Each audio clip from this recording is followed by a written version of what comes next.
Invite me down today. I'll try to hit a couple of things in the department and a couple of things from the ICIMC point of view because they actually overlap and interrelate, which is good. My big foot stomp right now is developing a cybersecurity capability investment model. We're really trying to get to the place where we can know where we would spend our next set of resources, what we get for it, and why. Today, in the Department of Navy, Army, Air Force, and I would venture to say at DHS and some other agencies, they have a plethora of tools. We're still presented with challenges.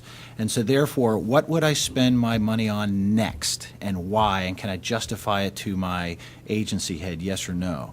And I think we need to come through this model development so that we will understand as the threat continues to evolve, we can evolve our model points and go from there. I would pattern this after Carnegie Mellon's capability maturities model, sort of have 5-step gradients and things like that. But I think it's important for us to know how we would spend our next dollars on what.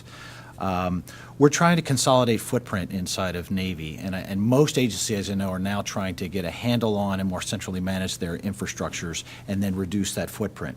That being said, you know, that infrastructure's still got to support mission, so reducing the footprint, adding the identity component to it to get access to information will enable us to examine things like cloud computing. Cloud computing is a fabulous technology to reduce costs. However, it moves the security layer towards the data, and we're not there yet. So, Right. so as we look at this, depending on your information, you can decide how much something like cloud would play for you.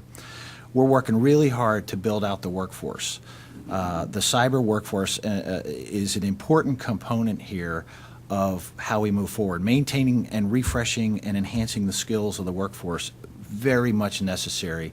The agility to hire them with great speed. We compete with industry for the best talent in the world, and we have to have it to defend certainly the Navy Marine Corps networks as well as the nation's networks. Last thing is I'd like to just mention, we're really focusing hard on balancing access and security. There's a lot of activity around cloud computing, open information, internet usage, web enablement, and at the same time, all of us that are in the business understand, well, with the proper levels of security. And typically having both and managing both and understanding you have to have both security and access is a polarity that has to be managed, and we have to understand that. Regardless if it's a C4 network in Pacific Theater or if it is here inside of DC or at Commerce Department or over at DHS, what have you, you have to balance those two variables. So coming up with that model that allows that is really an important feature that I think we're all working on. Yeah.